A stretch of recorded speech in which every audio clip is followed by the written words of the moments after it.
Hey everyone, and welcome back to another World of Warcraft Legion video. Today I'm going to be giving you a look at how the Arcane Mage is going to be playing.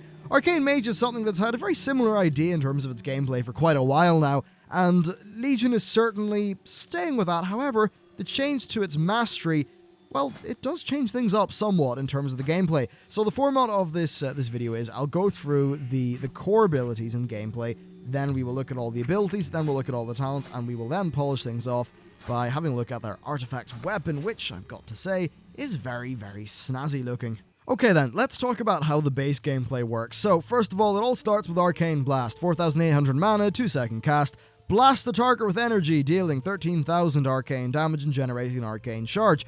Arcane Blast's damage is increased by 71% per arcane charge, and its mana cost is increased by 100% per arcane charge. You can have a maximum, I believe, of 4 arcane charges. There's the effect of them. As you can see, they do affect a number of other abilities, though I will cover that when I actually go over the other abilities. Your mastery is also different. Increases your maximum or your mana regeneration rate and maximum mana by X%, and arcane charges will increase the damage of the affected spells by an additional 21.55%. The way it used to work is that you actually did increased damage when you were at higher mana. The amount of mana you have now has no bearing on how much damage that you do.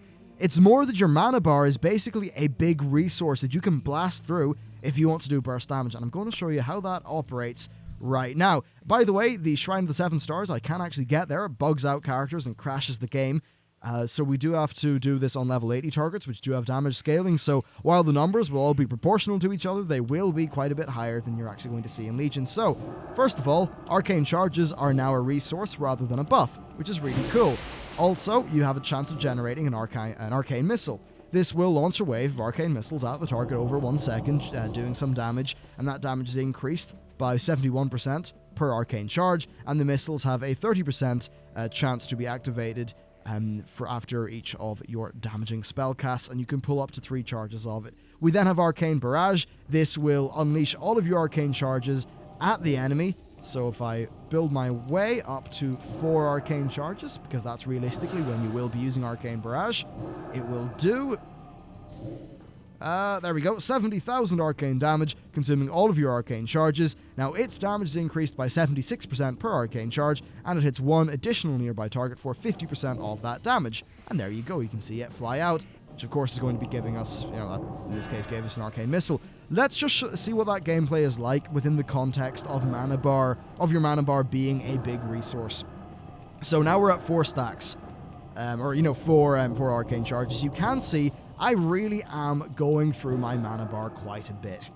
Now, would you want to do it purely like this or not? We'll see depending on how fights go. Certainly if a fight has a 50% or whatever increased damage phase, then you just want to get through that mana bar as fast as you can, doing as much bonus damage as you can, because while it isn't the most mana or damage per mana efficient way, it is the fastest way to do damage in a given period of time. So there you go, we ran out of mana. Oh no, that's a problem. Oh, it's not, we've got evocation. So this is a 1.5 minute cooldown. You gain 25% of your maximum mana back instantly, and that will allow you to, and then you gain the rest of it back over the duration of its cast, and that will allow you to continue doing more damage. And, once you're at the stage where you think, right, that's me done with my big inefficient damage, you can then drop down to using Arcane Blast. Now, the realistic usage of this in a fight, right, is if you maybe have a situation, I don't know why I'm going to be using the Omnitron defense system as an example, but it had that little puddle which dropped on the floor. When you stood in the puddle, you had like more haste or whatever. Or Jinrock the Destroyer, any boss like that. Maybe that increased damage phase is going to last for 10 seconds. So what that means is you're going to be doing 10 seconds worth of casting while you are at 4 charges, or 4 arcane charges. That's basically what the gameplay is like there, in terms of your mana bar as a resource. If you want to go ham on it, yeah, you can burn through your mana bar, but what you could do is just take it easy. Work your arcane blasts up to 4 charges, fish for as many arcane missiles as you possibly can, and then once you feel like, right, that's enough damage dealing for me, you can then blast that off into an arcane barrage and continue going again. Now, I have found one rather odd interaction. I've got this trinket here which increases my mastery. So whenever that trinket procs, I get about 1/3 of my mana bar back. Whenever it disappears, I also get about 1/3 of my mana bar back. Is that a bug? I don't know. It seems like a bit of a bug. It kind of ties into the gameplay, though, currently, which is really strange. So that's a little bit bizarre. But basically, it's what you know from Warlords of Draenor, but it's got a different mastery, and the mana bar plays a different role in its gameplay. That's pretty much that. Let's go through its abilities. Arcane Barrage, I've already covered. Charge Up as a talent. Conjure Refreshments, very, very important. Counterspell, that's, your interrupt, 24-second cooldown. Arcane Explosion, that's your AoE, so it does some damage. It does, to targets within 10 yards. It refreshes the duration of arcane charges, and it has a 30% chance to generate an additional arcane charge. So there you go, pretty cool. You can get loads of arcane charges if you're using that in a big AoE cluster. Arcane Missiles, which I actually have a charge of now, I've already covered that. Displacement for the next 4 seconds. Casting Blink doesn't incur a cooldown, so let's do that. And now we can blink around to our heart's content. You can do that maybe 3-4 times depending on your lag, so that's kind of cool. So we move on to Arcane Power, which is your primary cooldown. When activated, you deal 20% more spell damage, and damaging spells cost 10% less mana to cast. The effect lasts for 15 seconds. We then have Evocation, so gain 25% max mana back instantly, and then another 75% over the next 5.47 seconds. You can see that is affected by your haste, so I will show you an example of that with Time Warp later on. Blink, which I've done, there you go. Frost Nova, that'll freeze your targets, which is pretty cool. Due to a talent, I think I get extra charges of that. Greater Invisibility. This will make you invisible, and yeah, do all those invisibility things. It's the same as live. Slow's the same, slow fall's the same. Ice Barrier, 25-second cooldown, gives you a shield of 68,000. That's kind of good. Mirror Image is now a talent. We've got Spell Steal, so steals a beneficial magical effect from the target, lasting for a maximum of 2 minutes. Teleport, which is pretty much it's a teleport. We've got Polymorph, which you can sheep your enemies. Portal, which will create a portal to wherever, to anywhere. Teleport, Hall of the Guardian, takes you back to your class order hall. And then we basically just move on to the various different passives, which I've already covered, apart from Mage Armor, which increases your mastery, and the duration of all harmful magical effects against you is reduced by 25%. Onwards to the talents. Arcane Familiar, 1 minute cooldown. You summon a familiar which attacks your enemies and increases your maximum mana by 10%, lasting for 1 hour. And there you go. There's your familiar. Nice guy. We move on to Presence of Mind. This is a 1 minute cooldown. When activated, your next 4 Arcane Blasts will be instant. There's no real point in showing it off though, because it's got no actual visual at all. We have Torrent. Your Arcane Barrage does 25% increased damage per target that it hits, which is rather important. I suppose that's really good in an AoE situation. Shimmer. Whenever you take damage, there is a 30% chance for the cooldown of Blink to be reset. This cannot occur more than once every 30 seconds. Cauterize. Fatal damage will instead bring you to 35% health and then burn you for 28% of your maximum health over 6 seconds. While burning, movement slowing effects are suppressed and your movement speed is increased by 150%. Its effects cannot occur more than once every 2 minutes. And then, of course, Ice Block, which is the same. Or at least I believe it's the same. 15 mana, 5 minute recharge.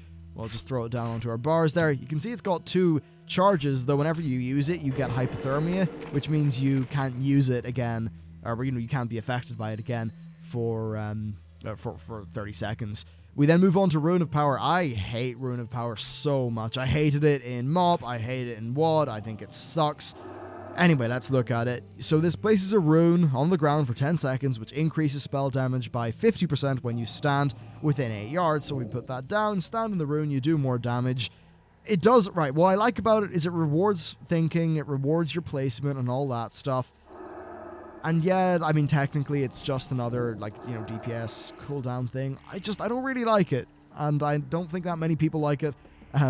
As well, because I never hear good things about it. We move on to Encounter's Flow. Magical energy flows through you while in combat, building up to 20% increased damage, and then diminishing down to 4% increased damage, cycling every 10 seconds. That's just, more or less damage based on the time. There's probably some neat little tricks you can do with, casting things while it's at 10, rather than while it's at 5. We move on to Supernova. Creates a pulse of arcane energy around the target enemy or ally, dealing arcane damage to all enemies within 8 yards and knocking them upward. The primary target takes increased damage, so let's supernova this. There you go. Supernova. I think it's pretty cool. So we'll get rid of Supernova. We then move on to Charged Up. When activated, this will generate 4 arcane charges. Now, what you can do with this, if this fucking familiar would stop it. So to show you Charged Up, you could get your 4 arcane blasts normally. And then, you do your Arcane Barrage, and then you do Charged Up, and then you could do another Arcane Barrage if you wanted, like a big bit of burst damage. That's just one example of its usage, but that's essentially what Charged Up is. Words of Power, Channeling Evocation, now generates 1 charge of Arcane Missiles every 2 seconds. That'll give you a full 3 charges. So when you're in that gameplay that I described where you burn down all your mana, then you get it back via Evocation. Right after that, you're able to do loads of Arcane Barrages while still at 4 charges of Arcane Charge, I think is a really, really cool effect. So then we've got Ice Flows. Your next mage spell can be cast while moving, castable, and then Ice Flows itself is castable when another spell is in progress, and it's unaffected by the global cooldown. Maximum of 3 charges, 20-second recharge. I always have found it to be uncomfortable and clunky to use. I would rather it maybe had only 2 charges, and it would let you just cast spells while moving for the next 4 seconds or something like that. I suppose technically that would be a bit more powerful, but I think it would be more comfortable to play. We've got Ring of Frost. This is essentially the same thing. So you summon a Ring of Frost for 10 seconds at the target location. Enemies which enter the ring become incapacitated for 10 seconds. And then there's Ice Ward, which gives Frost Nova 2 charges. We move on to Nether Tempest. This places a Nether Tempest on your target, which does arcane damage over 12 seconds, which, to that target, and then it radiates additional AoE damage out to targets within 10 yards. Let's just use that on this target dummy. And as you can see, it takes damage, and then the damage radiates out. I think it's a really, really cool ability. I like its visuals. So there's Nether Tempest. We move on to Unstable Magic. Arcane Blast, Fireball, and Frostbolt. So for you, Arcane Blast has a 15% chance to explode on impact, dealing an additional 50% damage to the target and to all other enemies within 8 yards. It'll be interesting to see whether, for an AoE scenario, this is better than Nether Tempest or not. We've got Erosion, 40-yard range. Your attacks erode the enemy's resistances, increasing all damage the target takes from your spells by 1%, stacking up to 10 times. After 3 seconds of not taking damage from your spells, this effect will decrease by 1% every 1 second. So, yeah, you want to maintain this as much as you can. That's basically just a free 10% damage in a single target scenario, though, that you don't really have to think about. We move on to the 100 tier, Overpowered. Casting Arcane Missiles extends arcane power by 2 seconds. There's Quickening. Arcane Blast and Arcane Missiles grant 2% haste for 6 seconds, stacking up to 100 times, and this is cleared by Arcane Barrage. I'll do some testing with that in a bit, because it's really cool. And then Arcane Orb. Launches an Arcane Orb forward from the mage's position. It kind of sucks, though. It travels up to 40 yards, deals very low damage to enemies that it passes through, but it does give you a arcane charge for every time it hits an enemy. So if I do it like this, this should give me, like, 3 arcane charges. Oh, it only gave me 1. That's a bit weird. Well, it should have gave me 3. Yeah, it gives you 1 every time it's cast and every time it does damage. But anyway, it's maybe because they're not enemies which would normally grant experience or honor due to their level that it didn't work. But it doesn't do much damage, which is a bit unfortunate. So I'm going to quickly go through the weapon. Right, it's passive. Whenever you gain an arcane charge, you have a chance to trigger a force bolt, dealing some damage. This damage is increased the longer that the bolt is not triggered. You never have to think about that. It's boring as hell. We've got Mark of a Luneth. This is a 1-minute cooldown. Create a runic prison under the target, slowing enemies within 5 yards by 50% and doing periodic damage, dealing 50,000 arcane over 8 seconds. Upon expiring, it will explode, dealing damage that is equal to 15% of your maximum mana. So I'll show you what that looks like. I mean, it's a pretty cool effect and all of that stuff. But it's not that exciting, and unlike, say, the Druids with their full moon, half moon stuff, it doesn't have much interplay with the rest of your spec. Just to go through the remainder of the artifact weapon things, all of the other things are really, they're just boring incremental upgrades, but Icy Core is kind of cool in that it increases the magnitude of Ice Barrier by 99%, so it doubles it once you're at 3 points, which is nice. Let's just look at the main traits though. Arcane Rebound, your Arcane Barrage can now bounce up to 5 times. If it successfully bounces 5 times, it will explode in a supernova, doing massive damage.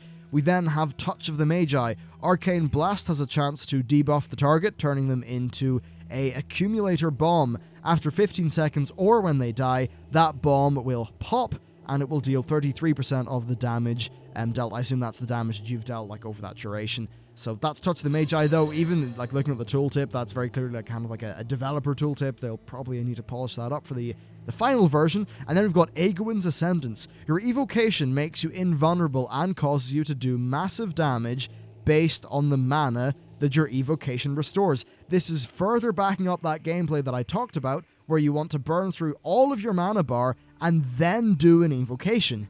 I think that's a really cool idea. But anyway, that's pretty much it for the artifact stuff. And I will show you the very cool stuff that's going on with quickening. So, if you look at my buffs there, you can see quickening. Haste is increased by an amount that just keeps on increasing. Now, I never want to use an Arcane Barrage, because that will clear my stacks of quickening. And I'm also going to show you the Time Warp thing while I'm at it. So I've Time Warped, and we're just going to blow through so much mana, you won't even believe it's crazy. But as you can see, the amount of mana, or sorry, the amount of haste that we've got here, we've got all of the stuff from quickening, and then all of the stuff from our, from our Time Warp. Like, my cast time is insane. Now, our evocation is affected by this. It's a super fast evocation. And, oh, did I run out of... I let myself run out of quickening. That's really unfortunate. Yeah, you'll have to actually cancel your quickening, or cancel your evocation in order to maintain quickening uptime. One time I got like 50-something stacks of quickening, which meant that overall the amount of haste that I was playing with was absolutely insane. But what you're seeing right now is essentially most of the gameplay. I'll just use Arcane Power to show you what that looks like. This is most of the gameplay of this class, though. You are going to be just using these abilities very much in the same way that you have been for all of this time as an Arcane Mage. It really is a very, very, very similar spec, just that the big difference comes in mana management, and that if you know your enemy is going to be taking more damage, then you don't want to use Arcane Barrage until the very end of that increased damage period. Instead, you want to, while it is mana inefficient, do as much damage as you can with your pumped up Arcane Blasts and Arcane Missiles as you can. That's basically how this works. So the burst damage of this in certain scenarios in a boss fight is crazy. Let's say you're fighting a boss. It's there's a phase where you do double damage. You also have a potion, and that's when your raid is going to be using Time Warp or Heroism, whatever. So you end up doing these really powerful Arcane Blasts while generating like quickening or something like that. You're burning through your entire mana bar. So for that period of increased damage, you are doing your super powerful Arcane Blasts, and because of that, you're just going to be able to really, really make use of those periods of time during some boss fights. I've got no idea what that means for the PvP, the PvP players, but for PvE, it does mean that to a degree, you'll need to look at a fight and think, right, here are the times in a fight where my damage is being amplified by something. I want to make sure that I've got enough mana at that point of time to fully utilize my arcane charges. Because if you are, if it's, say, Jinrock the Destroyer, and you're coming up to a situation where there's one of those puddles you can stand in to do more damage or whatever, if you enter that puddle with hardly any mana, you're really missing out on a lot of damage. Whereas if you go in with full mana and you're able to burn through a portion of your mana bar, you're going to be doing a lot of damage. So that's pretty much how this is playing. How it will develop over the alpha, I'm not sure. They're showing some really cool ideas. But overall, I'm really interested to see what the current Arcane Mages think. It's certainly a very big playstyle change, or at least a significant playstyle change, because of their mastery tweak. I'm really interested to hear what the established mages have to think about that. But anyway, guys, that's it for me. Thank you very much for watching this video, and I'll see you next time.